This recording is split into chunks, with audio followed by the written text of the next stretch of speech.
Huh? I filled up the fridge with beers. There's only this much left.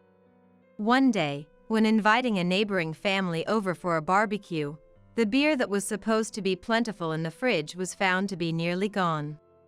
My husband Anthony, socially adept and competent outside the house, is quite strict just with our family and easily gets upset over minor things. I tried to stay as calm as possible and addressed Anthony, telling him frankly that we were about to run out of chilled beers. Upon hearing this, Anthony, who had been in a good mood from drinking, instantly turned furious. His anger triggered, Anthony said, "Serving guests warm beer is disrespectful. Don't show your face again." Taking advantage of the fact that we were out of sight, he forcefully grabbed my arm and started walking in the opposite direction without saying a word. I had a bad feeling, but raising my voice would ruin the cheerful atmosphere, and resisting could escalate the situation, so I had no choice but to follow quietly. Reluctantly, I followed Anthony as he pulled my arm. Then, Anthony opened the door to a dark storage shed and pushed me in. The storage shed on a summer day was as hot as a sauna, with incredible humidity, so I immediately ran towards the exit. However, Anthony quickly closed the door and used a long-handled broom as a bar to prevent it from opening from the inside. "Open the door!"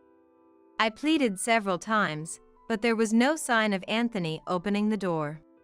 "Reflect on your actions in here for a while." With that, Anthony left, laughing villainously as if he were a character from a movie.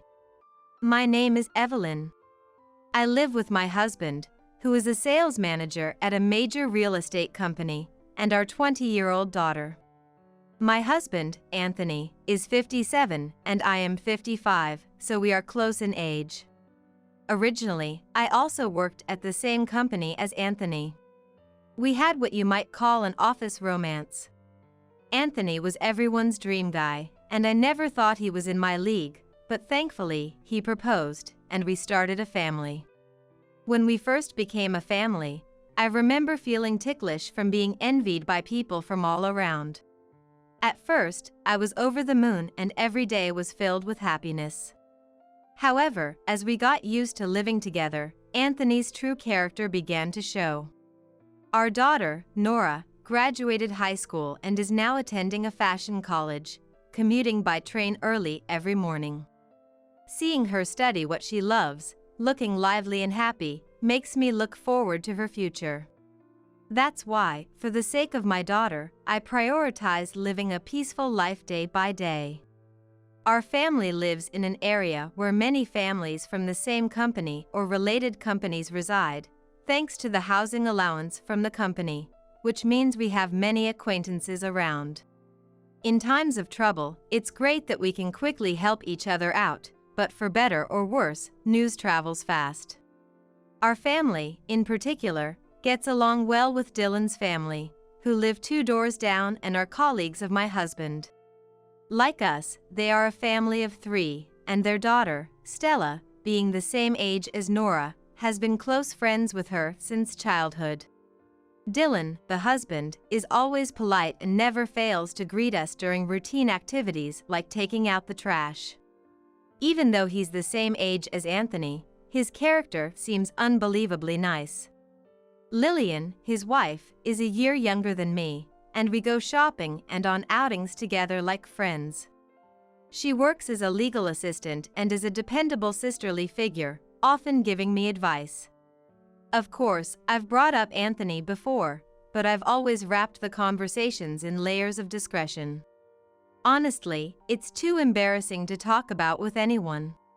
I truly appreciated Lillian's presence when our daughters had a small misunderstanding.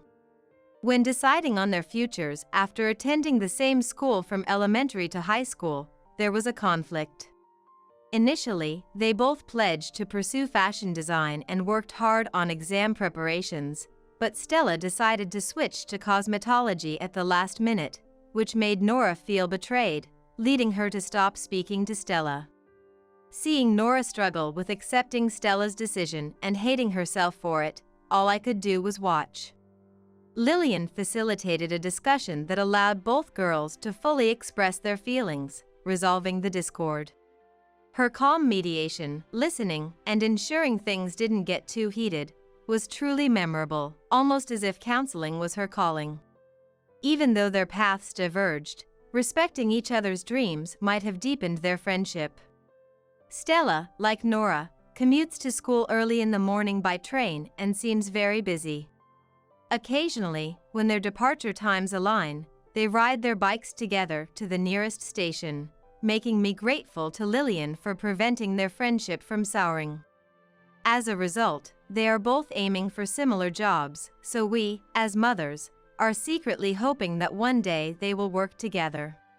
It's just a fantasy between the two of their mothers, kept secret from them. Aside from Dylan's family, we only greet other company-related families, so I'm not fully aware of how many live nearby. Having a good relationship with Lillian satisfies my social needs. However, there are several events a year that I can't say that about. Where Anthony invites his company-related neighbors for a barbecue or tea time. Due to his role as a sales manager, Anthony often leads the gatherings, usually at our home. Anthony's vanity and impatience mean I constantly have to be on my toes, which is exhausting, but it's become a tradition we can't easily stop. Last year, when we held a simple party in the winter to celebrate the new year, we had to open our home to cook and entertain, which left us feeling quite tired both physically and mentally. Other housewives offer to help, but Anthony's mood becomes visibly bad because it doesn't look good to let customers help, so I have no choice but to decline, which is another factor that builds up fatigue. It's ironic that Anthony, admired as a supervisor at work, shows his selfish and authoritarian side only at home.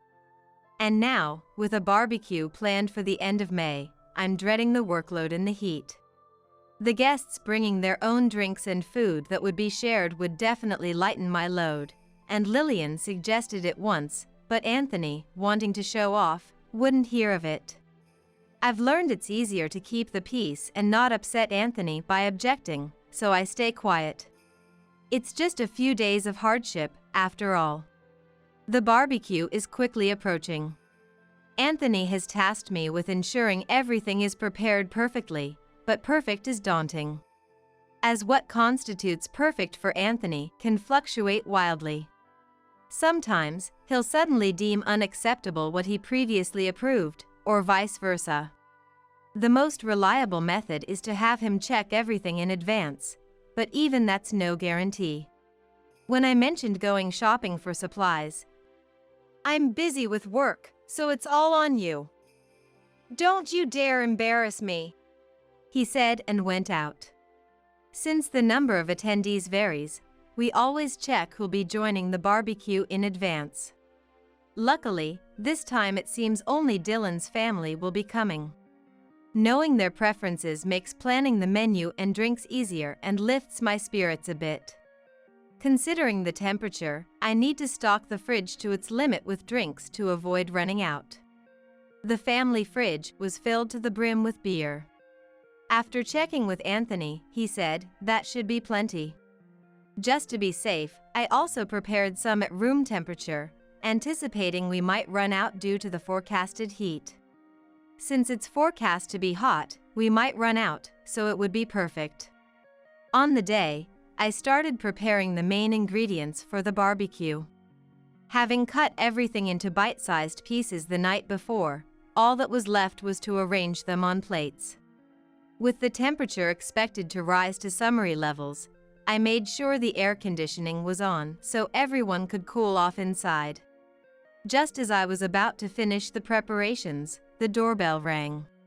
Could that be Stella and her family? I'll go greet them. Please do. When Nora went to the entrance, she found Lillian, Dylan, and Stella, all smiles and decked out in sun protection gear, hats, and arm covers. A bit later, when Anthony made his way to the entrance and Dylan noticed him, he bowed his head politely.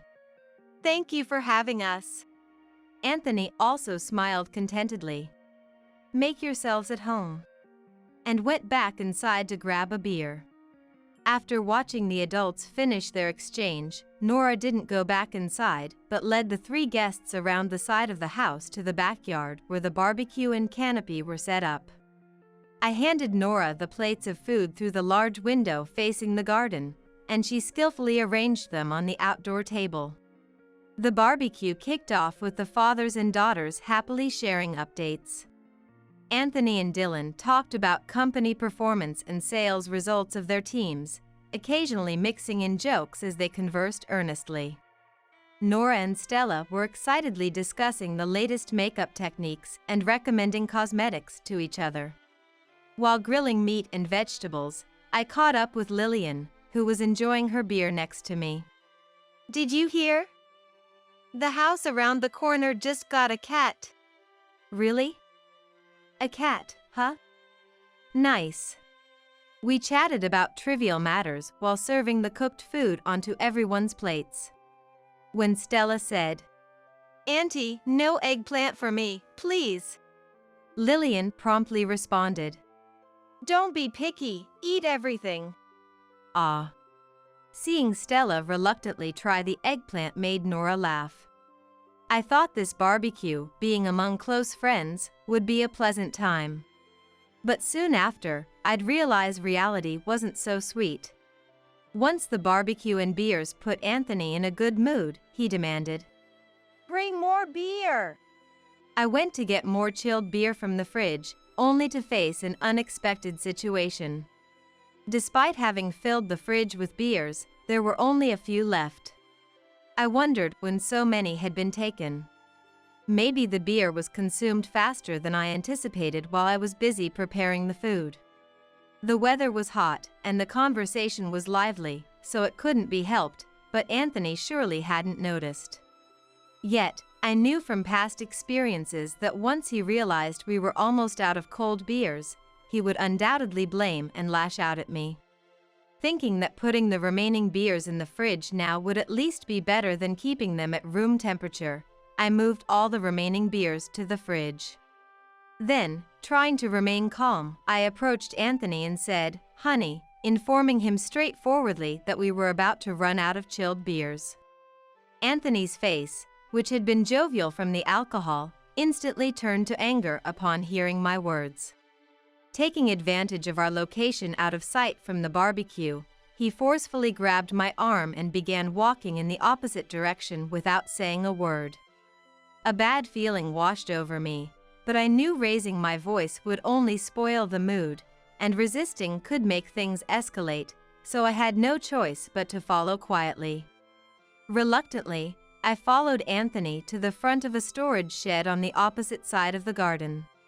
When we reached the shed on the opposite side of the garden, Anthony stopped and turned around, still holding my arm, saying, "Why didn't you keep restocking them?" Letting his emotions take over. Then, pointing at me, he said, "Serving guests warm beer is disrespectful. You stay out of sight now." He then opened the door to the pitch-dark storage shed and pushed me inside. The shed was sweltering like a sauna, with overwhelming humidity, so I instinctively ran to the door. However, Anthony quickly closed the door and secured it from the outside using a long-handled broom, preventing it from being opened from the inside. "Open the door!" I pleaded several times, but there was no sign of Anthony opening the door. Then, "Reflect in here for a while," he said dismissively and walked away, laughing villainously like a character from a movie. Panicking about the potential danger due to the heat, I repeatedly banged the door and shouted, "Somebody help!" But the likelihood of being heard from the shed, positioned far from the garden, was slim. To make things worse, shouting so much made me use up unnecessary energy, and I started to feel unwell. Having been grilling food without much hydration, I might have been on the verge of dehydration. Trapped with no hope of rescue, I wondered how I could escape. The darkness made my mood plummet further, and my breathing became shallow. It was too hard to stand, so I crouched down and leaned against a pillar, trying to escape the hot air as much as possible. With a gloomy feeling, I sit back down, hugging my knees. Huddled up, I lifted my face and noticed a water tank stored for emergencies at eye level. Grateful for any drinkable water, I hastily opened the tank and gulped it down. The water wasn't cold, rather lukewarm, but it was enough for me at that moment. It might help me manage for a bit, but I had no way of knowing how much longer the barbecue would last. With lingering unease, I closed my eyes. Meanwhile, Anthony, having completely forgotten about locking me in the shed, was enjoying a lively conversation and jokes with Dylan. I heard from Nora later that he was in a good mood and was making jokes, so I can kind of imagine it. Around 5 hours passed, and as the day began to fade, prompted by Lillian's suggestion, they started to clean up. Noticing Anthony's pale complexion, Lillian expressed concern. Is something wrong? You look pale. To which Anthony replied, "It's nothing," with a strained smile and quickly walked away from the garden. By then, Anthony must have been overwhelmed with thoughts of me locked in the shed. Intending only a short lesson but realizing hours had passed. Fearing the repercussions of his actions, he hurried to the shed. Tentatively, he removed the broom that was blocking the door and slowly opened it. But upon fully opening the door, he found no sign of me. Puzzled and concerned, Anthony switched on the light, only to see an unfamiliar woman standing with her back to him. Startled by a sudden, unexplained presence on his property, he exclaimed, "Ah! Who are you?" However, there was no response from the woman. Becoming increasingly angry at the woman who doesn't respond or turn around no matter how many times he calls out to her, Anthony approached the woman and patted her on the shoulder. "Excuse me." Shockingly, the woman's head fell off and rolled to the ground. Paralyzed with horror, Anthony collapsed to the floor, speechless and immobile from the shock. As he sat, frozen by fear, he suddenly heard the door close behind him. Confused, he quickly realized he was now the one trapped inside the shed. Panicking, he rushed to the door. "Open the door, please!" His plea for help echoed from inside, but then, from outside. "You reflect on your actions there." Lillian's voice must have been heard. Not knowing where I had gone or what was happening, Anthony was now the one trapped in the shed. Actually, Lillian had noticed my absence during the barbecue. I had often confided in her and had told a bit about Anthony's behavior. Feeling uneasy about not seeing me around, Lillian decided to search the property. Fortunately, Anthony and Dylan, being in high spirits from the drinks, didn't notice her leave. She informed Stella and Nora before starting her search. Finding no sign of me inside the house, she headed towards the shed opposite the garden, noticing a broom unnaturally propped against the door. Approaching with a bad feeling, she sensed someone inside. Knocking, she asked, "Is someone there?" Hearing my faint response, she hurriedly removed the broom, opened the door, and rescued me. Observing my weakened state, Lillian, deducing Anthony was to blame, took me to her house for safety. After she cooled me down and gave me water, she asked to me share what had happened as much as I was comfortable with. After hearing what had happened, Lillian thought of a way to get revenge on Anthony, and when she returned to my house, where they were still enjoying the barbecue, she briefly explained to her daughters about me, and then told them how she felt and how she wanted to get revenge. Both Stella and Nora agreed with Lillian's desire to get revenge, so the three of them went to Nora's room to have a strategy meeting and sort out the situation, leaving their husbands in good spirits. Nora told me that Anthony would often lose his temper and get hard on me if something didn't suit him, and that he would often lock me in the closet or storeroom. I'm sure Lillian was shocked to hear something even worse than what I had discussed. It's common for people to have a facade, but the extent of Anthony's duplicity was hard to accept. Regaining their composure, they decided the revenge should utilize the girl's skills. The plan involved combining Stella's hairdressing practice mannequin head with Nora's dressmaking mannequin to create a seemingly real figure. The key was setting the head to easily fall off, anticipating Anthony's impatient handling, likely resulting in a fright, especially with alcohol involved. They adorned the mannequins with wigs and fabric to enhance the human appearance, then set it up in the shed. Though the figure ended up taller than me, it might add to the fright. As a final touch, they placed a wide-brimmed hat on it, leaving Stella and Nora hidden outside. Lillian returned to the garden, suggesting cleanup, then followed Anthony to the shed and closed the door behind him. Anthony, unaware of the plot, couldn't understand why Lillian had locked him in. Continuously, he pleaded, Let me out. Lillian returned to her house, brought me along, and asked Dylan to join us in front of the shed, gathering everyone. She then informed Anthony that she was aware of how he had treated me, and demanded he apologize in front of everyone. Furthermore, she stated that until he confessed to all the unjust treatment he had subjected me to, he wouldn't be allowed out. Reluctantly, Anthony began to confess his outdated, authoritarian behavior as a husband, which surprised Dylan the most. It was hard for Dylan to believe that Anthony, who was perfect at work and liked by everyone, could be oppressive and lash out at home. Dylan stood agape, speechless. After Anthony finished his confession, Lillian made eye contact with me and then opened the door.